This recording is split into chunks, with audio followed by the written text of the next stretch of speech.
जोहार doctor B are Ambedkar. जोहार जोहार जोहार डॉक्टर।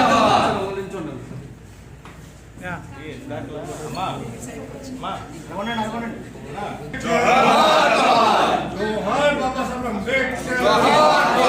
जोहार बाबा साहब अंबेडकर। जोहार जोहार। నా పేరు జయభీం నాగేశ్వరరావు, బహుజన పార్టీల జేఏసీ రాష్ట్ర కన్వీనర్. ఈరోజు విశాఖపట్నంలో ముఖ్యంగా బహుజన పార్టీల ముఖ్య కార్యకర్తల సమావేశానికి ముఖ్య ఉద్దేశం రాబోయే ఎన్నికల్లో ప్రధానంగా రాజ్యాంగాన్ని రక్షించుకోవడం,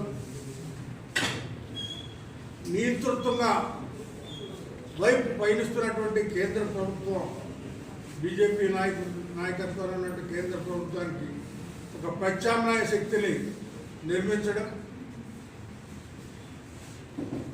అంతేకాకుండా సెక్యులరిజాన్ని కాపాడుకోవడం,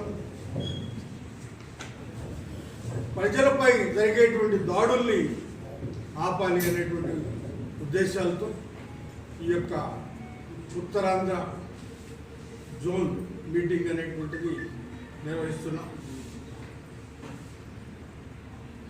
బాబాసాహెబ్ అంబేద్కర్ తాను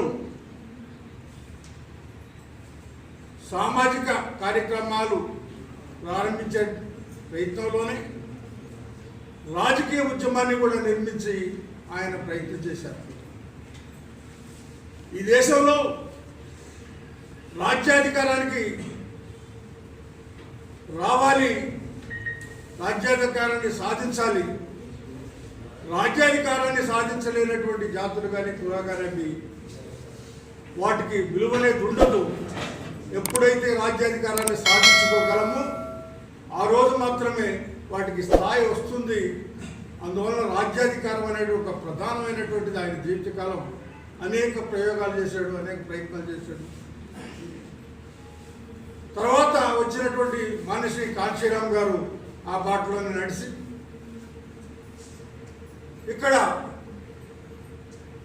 దేశంలో ఉన్నటువంటి అందరినీ కూడా అన్ని రాష్ట్రాల్లో కూడా కలవడం, బీజేపీ ప్రభుత్వం వాజ్పేయి నాయకత్వం ఉన్నటువంటి బీజేపీ ప్రభుత్వం రాజ్యాంగాన్ని మార్చాలనేటువంటి ప్రయత్నం చేసినప్పుడు దేశవ్యాప్తంగా ఆయన అన్ని రాష్ట్రాల్లో తిరిగి దానికి వ్యతిరేకమైనటువంటి ఉద్యమాన్ని నిర్మించి బీజేపీ చేస్తున్నటువంటి ప్రయత్నాల్ని తిరిగి కొట్టగలిగాడు.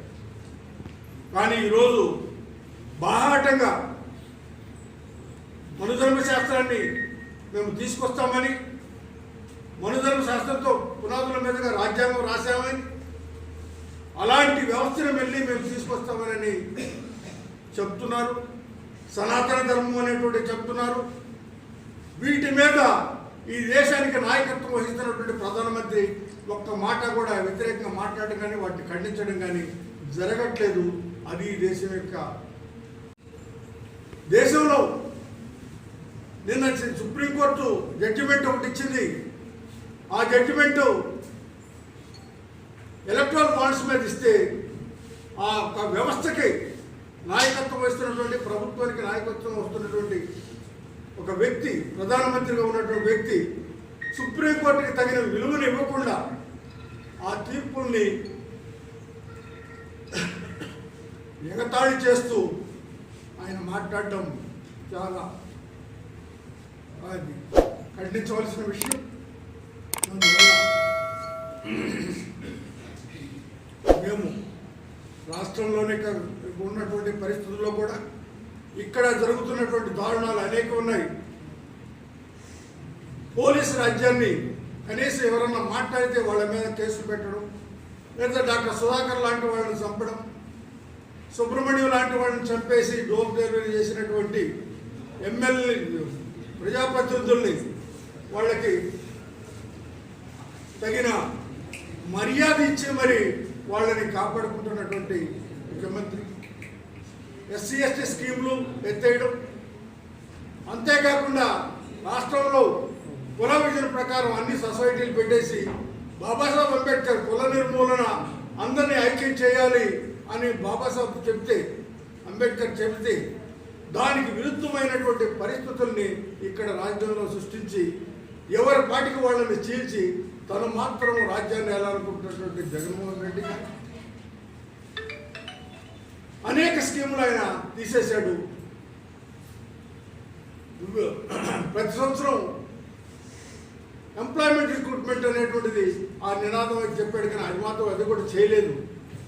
అదేవిధంగా చంద్రబాబు కూడా అదే బాటలో నడిచాడు. అనేక విద్యా సంస్థల్ని మూసివేశాడు, అనేకమైనటువంటి ఉద్యోగాల్ని రద్దు చేశాడు. కాబట్టి విద్యని ప్రైవేటీకరణ చేశాడు ఆయన. ఆ విద్యతో పాటు వైద్యాన్ని కూడా అదే దారిలో నడిపాడు. ల్యాబ్లు కూడా, మెడికల్ ల్యాబ్లు కూడా ప్రభుత్వ ఆసుపత్రుల్లో ఉన్నట్టు ల్యాబ్లని కూడా ప్రైవేటు వ్యక్తులకు ఇచ్చినటువంటి సందర్భం ఉంది. ఆయన ప్రత్యామ్నాయాన్ని సృష్టించాలనేటువంటి ఉద్దేశంతో ఈ యొక్క రాష్ట్రంలో రాజకీయ రంగం ప్రవేశించాం.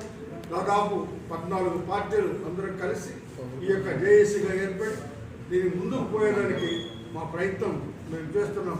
ఖచ్చితంగా ఈ దేశంలో ఇలాంటి నియంత్రిత నేర్పథ్యంతో దేశంలో ఉన్నటువంటి ఆ నియంత్రిత శక్తికి కూడా సరైనటువంటి గుణపాఠం చెప్పాలని ఈ సందర్భంగా విజ్ఞప్తి చేస్తున్నాం. ప్రజలు కూడా అప్రమత్తమై ఉండాలని, వాళ్ళు సరైన వాళ్ళకు ఉన్నటువంటి ఓటు ద్వారా, బాబాసాహెబ్ అంబేద్కర్ ఇచ్చినటువంటి ఓటు ద్వారా ఆ ఓటుని వినియోగించుకొని ఓటు ద్వారా రాజకీయం చేసి ఓటు ద్వారానే వాళ్ళని ఓడించాలని ఈ సందర్భంగా ప్రజలకు పిలుపునిస్తున్నాం.